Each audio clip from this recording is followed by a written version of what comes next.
Hello everyone, welcome back to my channel. So today we are going to discuss important articles from the Hindu newspaper. So first article is related to ammonia gas leak. So first point regarding this article, an ammonia gas leak occurred at a shrimp processing facility in Tiruvallur district, Tamil Nadu. तो ये कहाँ हुआ था? तमिलनाडु के Tiruvallur district में हुआ था at a shrimp processing facility. Second जो इंसिडेंट है उसमें कितने लोगों की डेथ हुई है? 2 migrant worker from Orissa and affect हुए हैं मोर देन 60 वर्कर। जो एक्सीडेंट है वो रिन्यूड कर दिया है कंसर्न्स या related to concerns about industrial safety and chemical disaster preparedness in India. तो अमोनिया किस में यूज़ किया जाता है? Is use in sea food industries. तो मेनली जो अमोनिया का यूज़ होता है वो सी फूड इंडस्ट्रीज़ में होता है। So next point, ammonia is commonly used as a refrigerant in seafood and cold storage facilities. तो अमोनिया को एज अ रेफ्रिजरेंट या सी फूड या कोल्ड स्टोरेज फैसिलिटीज़ में यूज़ किया जाता है। ये प्रिफ़र किया जाता है बिकॉज इसकी जो हाई कूलिंग एफिशिएंसी और रिलेटिवली लो ऑपरेटिंग कॉस्ट है। ये ऑल्सो कंसिडर किया जाता है environmentally friendlier than some synthetic refrigerants. Next point, nature of the disaster. So first point, the incident is example of a chemical industrial disaster because of इसका reason क्या है? accidental release of hazardous substances. ऐसे जो disaster उनको classify किया जाता है as a human induce मतलब मैन मेड डिज़ास्टर। नेक्स्ट, ये similar industrial accident in India include the Bhopal gas tragedy and the Visakhapatnam gas leak. तो ऐसे सिमिलर ट्रेजिडीज़ पहले भी हो चुके हैं। एक्सीडेंट पहला तो भोपाल गैस ट्रेजिडी और Visakhapatnam gas leak. Ammonia gas के इंपॉर्टेंट फीचर्स क्या हैं? अमोनिया एक कलरलेस गैस है विद अ स्ट्रॉन्ग पगनेंट ऑर्डर, मतलब इसकी जो ये कह लो जो स्मेल होती है बहुत पजनेंट होती है। Next, it is widely used in food processing plants, refrigeration system and cold storage units. तो इसका कहाँ कहाँ यूज़ होता है? फूड प्रोसेसिंग प्लांट्स में, रेफ्रिजरेशन सिस्टम में और कोल्ड स्टोरेज यूनिट्स में। Exposure to high concentration can be hazardous to human health. अगर इसका एक्सपोजर होता है या ह्यूमन में या इसके आप नियर बाई भी जाते हैं तो ये हजार्डस होता है ह्यूमन हेल्थ के लिए। इसके हेल्थ इफ़ेक्ट्स क्या हैं? अमोनिया एक्सपोजर है may be cause irritation of the eyes, nose and throat. मतलब अगर आप अमोनिया के पास जाते हैं, आपके या अमोनिया एक्सपोजर होता है आपका, तो आप क्या होगा? आपकी आँखों में इरिटेशन होगा, नोज़ में और गले में। Victim can experience breathing difficulties and respiratory distress. तो जो विक्टिम्स है वो क्या एक्सपीरियंस कर सकते हैं? एक तो ब्रीदिंग डिफ़िकल्टीज़ मतलब सांस लेने में प्रॉब्लम और रेस्पिरेटरी डिस्ट्रेस। सेवरल एक्सपोजर में result in lung damage and other serious complication. और भी सीरियस कॉम्प्लिकेशन होते हैं, जैसे अगर सीरियस देखो तो लंग डैमेज भी हो सकता है। अगर डिज़ास्टर मैनेजमेंट पर्सपेक्टिव में देखें तो prevention require regular safety audits, risk assessment and leak detention mechanism. Next, जो प्रिपेयर्डनेस मेजर इंक्लूड आप जैसे मेजरमेंट ले सकते हो, उनमें क्या क्या इंक्लूड है? इमरजेंसी प्लानिंग पहले करके रखिए, वर्कर को ट्रेनिंग प्रोवाइड कीजिए और पीरियोडिक मॉक ड्रिल्स।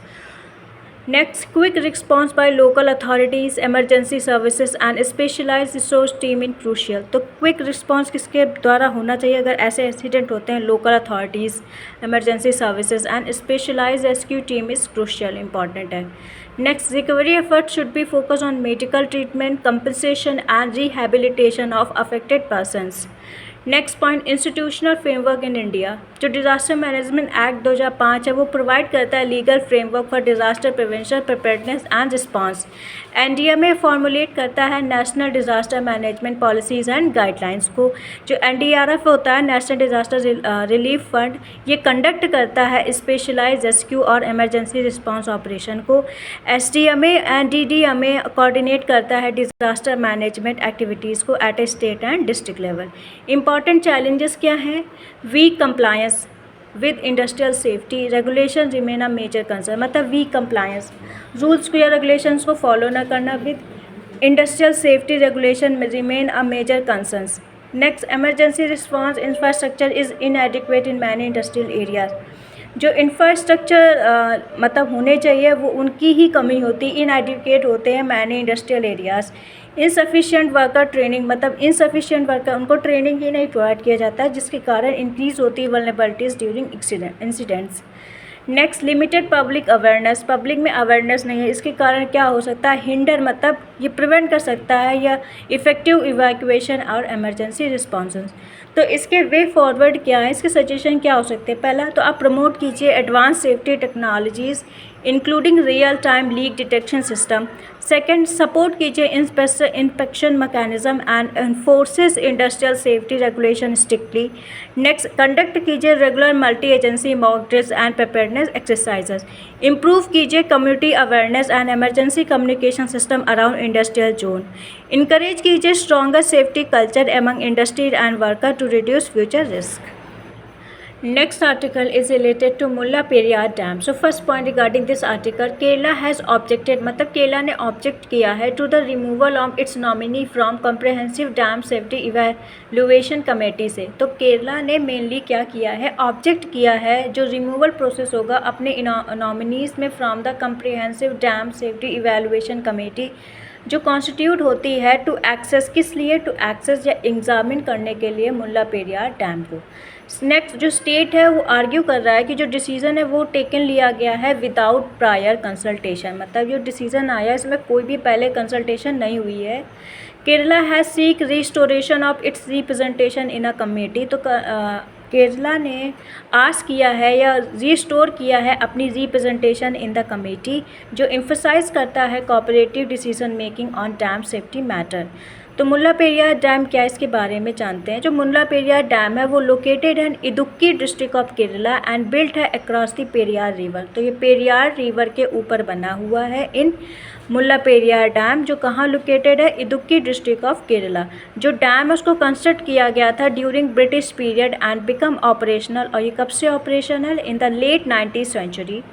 दो सिचुएशन, मतलब हालांकि जो सिचुएटेड इसकी लोकेशन केरला में है बट ये ऑपरेट एंड मेंटेन किया जाता है by Tamil Nadu under a long term lease arrangement. मतलब लीज अरेंजमेंट होता है कि आपने उसको लोन पे दे दिया हो, तो अब वो उसको मेंटेन और उसकी जो ऑपरेट है वो करता है तमिलनाडु।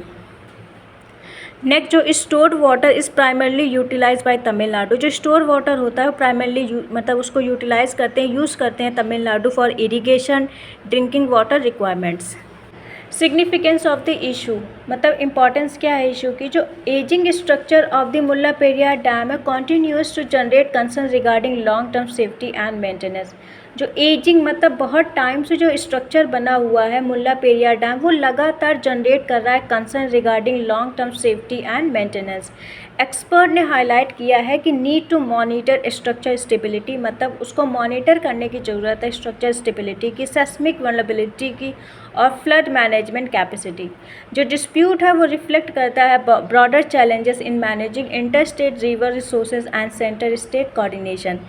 अगर कोई भी major dam related failure could have serious human, environment and economic consequences हो सकते हैं। अगर कोई भी इंपॉर्टेंट डैम रिलेटेड फेलियर है तो किस पे, मतलब ये क्या कॉन्सिक्वेंसेस हो सकते हैं, serious consequences on human, environmental और इकोनॉमिक कॉन्सिक्वेंसेस। लीगल और इंस्टीट्यूशनल फ्रेमवर्क क्या है।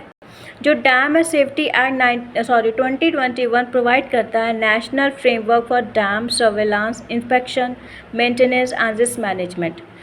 नेक्स्ट, जो नेशनल डैम सेफ्टी अथॉरिटी है वो ओवरसीज करती है implementation of dam safety standard and technical supervision. Next, जो नेशनल कमेटी है ऑन डैम सेफ्टी डेवलप करती है guideline and best practices for dam management. State dam safety organisation responsible होती है for monitoring and maintenance activities at the state level.